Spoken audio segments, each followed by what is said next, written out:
Hola, Vengadores, bienvenidos a la venganza de los electroalces Pop. La venganza de los electroalces Pop. Y la serie de Falcon y el Soldado del Invierno poco a poco ha estado avanzando más y cada vez se pone más interesante. Con este tercer episodio tenemos más revelaciones y seguimos entendiendo el gran impacto que tendrá todo esto dentro del universo cinematográfico de Marvel. Espías, huidas, revelaciones y por supuesto todo lleno de mucha acción. Y por eso en este video te traemos el todo explicado del tercer capítulo de Falcon y el Soldado del Invierno. Pero antes de continuar debo advertirte que este video puede contener spoilers de la serie de Falcon and the Winter Soldier, así que si aún no has visto el tercer episodio y no quieres enterarte de datos importantes, te recomiendo que veas después este video. Continuamos con esta increíble serie que cada vez nos está mostrando más y más sus colores. No, en serio, literalmente. Continuamos con la dinámica de las aventuras de Sam y Bucky, que como lo presentíamos se unirían al equipo del Barón Zemo.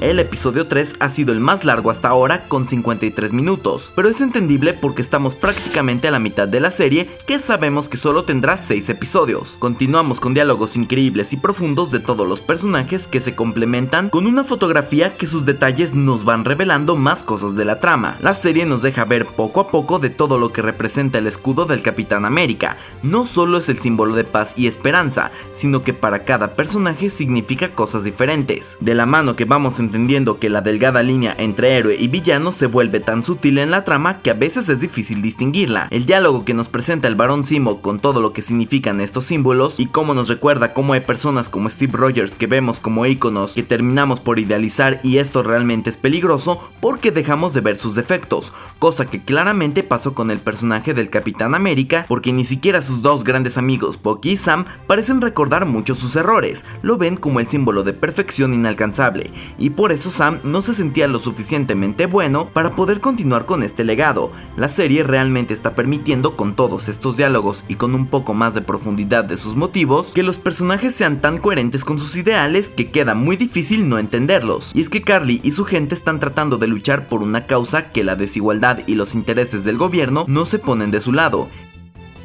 En los otros episodios el mensaje fue clarísimo y fue muy evidente, pero ahora el diálogo se abre para mostrarnos una discriminación. Los gobiernos están más interesados en ayudar a quienes regresaron del blip, mucho más que a la gente que se quedó. Este mensaje ya nos lo habían dado Hayward, el agente de S.W.O.R.D, que llegó a hablar de lo difícil que fue el mundo tras el chasquido de Thanos, y ahora a través de Carly entendemos que fue mucho más complicado para muchas personas, pero la serie no deja de hablar de una increíble manera del racismo, porque lo seguimos viendo con la comparación de John Walker y su amigo Lemar Hoskins. Es interesante cómo nos recuerdan que ambos son militares con experiencia, y en tan solo una pequeña escena, al mostrar que Lemar sí sabe alemán y se puede comunicar con el dueño del refugio, es como una metáfora de que quizá tiene más cualidades sobre la mesa para haberle podido dar el título del Capitán América, pero el gobierno americano prefirió Walker, muy probablemente influyendo su color de piel y su apariencia. Además tenemos un contraste entre lo que el gobierno aparenta ser, con imágenes pacíficas y de paz y calma que vemos con el comercial, pero que es completamente diferente a la manera en cómo actúa el equipo de John Walker, siendo una manera muy ruda en cómo actúan en sus misiones, llegando siempre primero a los golpes antes de investigar. Estas tendencias agresivas del personaje no sabemos si seguirán evolucionando para darnos algo más apegado a los cómics, porque los problemas de ira eran muy evidentes en el personaje de los cómics. Y ya comenzando a hablar de los 3 actos, el primero tenemos toda la huida de Zemo y la llegada a Madripoor. En el segundo acto continuamos con la llegada a Madripoor y la aparición de Sharon Carter y Wilfred Nagel, y para el tercer acto es el ataque de los Flag Smashers y el encuentro de Bucky con Wakanda. En el primer acto comenzamos con un comercial que es hecho por el Consejo de Repatriación Global, una unidad militar que básicamente está buscando reconstruir a la sociedad tras el regreso del chasquido, una consecuencia más de todo este evento, pero que como hemos visto en capítulos anteriores parece que solo se enfoca en la gente que regresó y no pone atención en la gente que se fue. Continuamos con la escena que hacíamos referencia previamente de John Walker trabajando con Hoskins para dar con Carly y los Flag Smashers en un refugio que los apoyó. Poco a poco sale a relucir cómo este personaje se está quebrantando, que sinceramente esto ya se veía venir. En estas escenas se juega mucho con la luz, y es que la escena de Bucky hablando con Zemo tiene un estilo tan similar a la del Silencio de los Inocentes, donde Bucky es un poco como Clarice, quien necesita ayuda de un delincuente que podría ayudarlo a resolver su misterio. Claro, en todo momento hay una ausencia de luz, y Zemo, como una metáfora visual, está parcialmente en la luz y parcialmente en la oscuridad, sabiendo más cosas de las que vemos de la trama, pero ocultando muchas más también, algo que se vuelve una gran presentación para el actor Daniel Brühl, que nos trae una excelente dinámica de la serie. Y continuamos con la manera súper creativa que nos fueron mostrando la huida de Zemo, donde se siente muy al estilo de Ocean's 11, que mientras te están contando el plan es que vas viendo cómo sucedieron las cosas, y la iluminación en el taller donde se encuentran Bucky y Sam es poca, pero ayuda a recordarnos que a partir de ahora se van a mover mucho más en la línea de las cosas clandestinas, pero continúan con Walker siguiéndole los talones porque quiere saber lo mismo. Sam no está muy de acuerdo con ayudar a Bucky con el plan, pero saca la carta una vez más de cómo estuvo del lado de Steve Rogers en los acuerdos de Sokovia y que esto significaba ayudar al mismo Bucky, razón por la que le pide que confíe en él de nuevo. Una vez más y ahora con Zemo libre, el nuevo equipo comienza a pensar en su plan. La verdad es que Zemo le trae una muy buena dinámica al previamente dúo y se vuelve muy agradable ver a los tres personajes compartiendo pantalla. En el caso de Zemo, como hemos mencionado con otros personajes, la serie le está dejando crecer y que ya sabíamos que su máscara tradicional de los cómics sería presente, y aquí es la primera escena donde la vemos. Además nos sorprende, al igual que Sam, la idea de que Zemo es rico, pero es que se nos olvidó por completo la parte de que es un varón y por lo tanto tiene mucho dinero. Como buena película de espías y acción, nos cuentan que el plan necesita encontrar a una mujer de nombre Sylvie, pero solo es el inicio, para continuar con esta aventura que poco a poco va llegando con una nueva revelación. El trío llega a Madripoor, una localidad ficticia que es parte de los cómics, la cual ya se había revelado en las filtraciones. Madripoor es un lugar donde es como una especie de paraíso fiscal, donde el crimen organizado domina por todos lados y donde, de acuerdo a esta versión del universo cinematográfico de Marvel, está lleno de grandes edificios y luces de neón. Se nos explica que Madripoor es un archipiélago en Indonesia, un refugio de piratas que mantiene sus costumbres sin ley.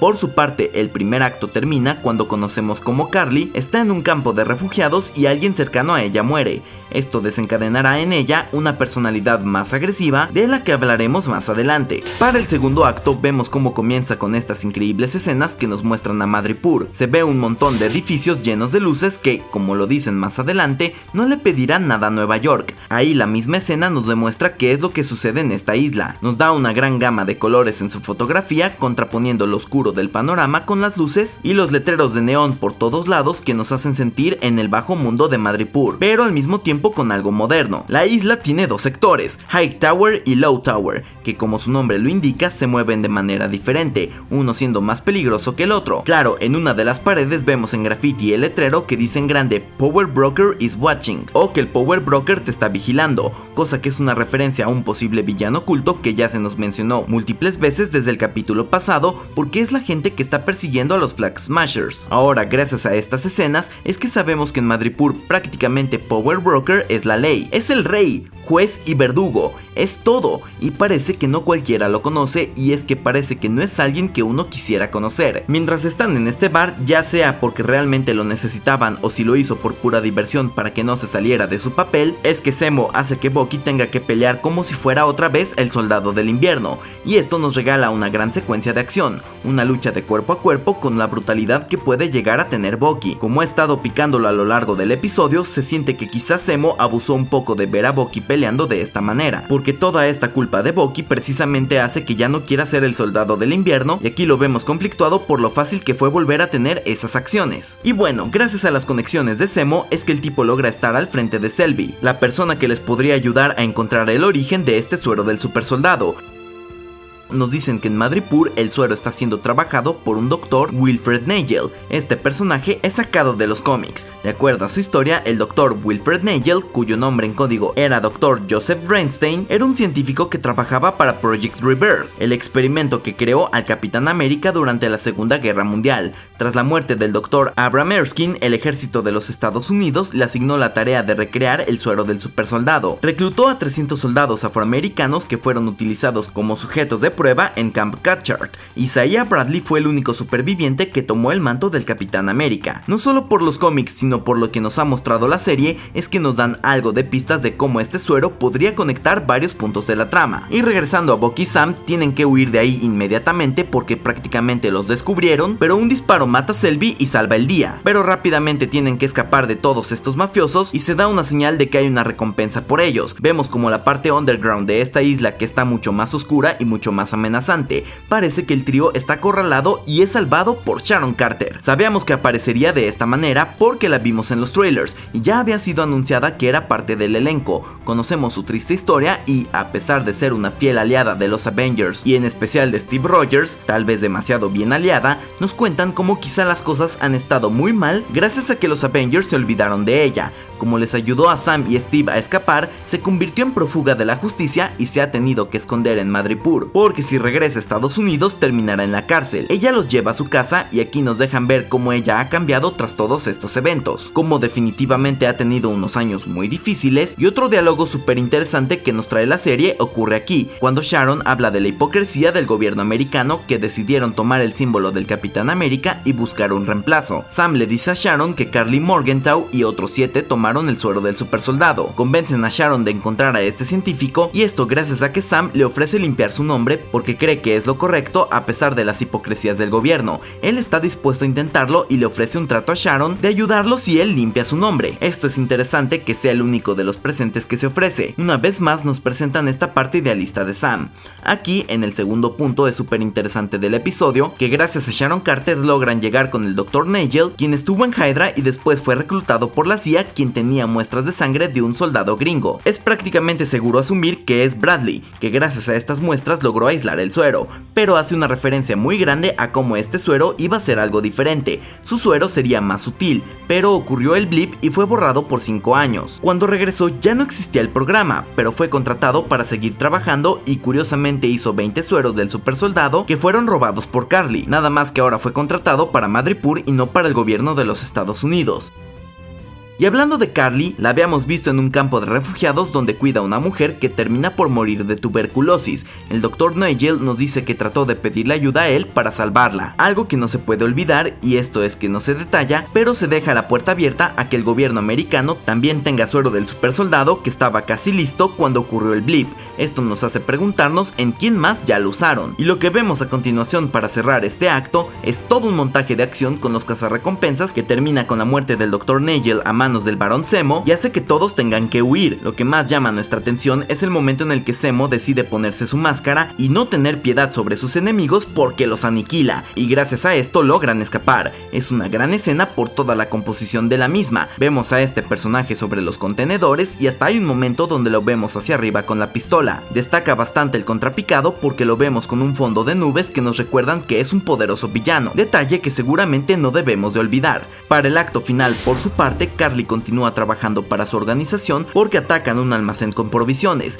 Esta parte nos da el lado humano de Karli porque dice que quería ser maestra. Parece que la muerte de Donya es algo que le afectó mucho más de lo que pensamos nosotros. Karli revela que cuando regresó todo el mundo los echaron a la calle. Sabía que un lugar como Madripoor era el único que podía protegerlos y por eso terminó por llevarse el suero, algo que nos habla cómo el mundo está medio roto tras el chasquido de Hulk, y sobre todo porque defienden que antes era un mejor lugar. Ahora nos damos cuenta que su causa es justa como un Robin Hood que roba a los ricos para dárselos a los necesitados como los que viven en los campos. Se trabaja un poco más con los antagonistas porque de verdad que la serie quiere que entendamos su causa, pero justo en esta misión vemos como Karli está dispuesta a ir mucho más lejos y ser mucho más extremista. Ella termina por hacer explotar el lugar sin tener remordimientos que hay gente inocente dentro. Y por último, otra pista grande la vemos cuando llegan a Letonia, y es aquí que Bucky se separa para investigar una pista y se revela que es gente de Wakanda que ha venido por Zemo, narrativa que seguramente continuará en los próximos episodios. Es un buen capítulo, pero en retrospectiva los capítulos se sienten como parte de una película larga, y esto a veces no es del todo bueno porque a pesar de ir a la mitad,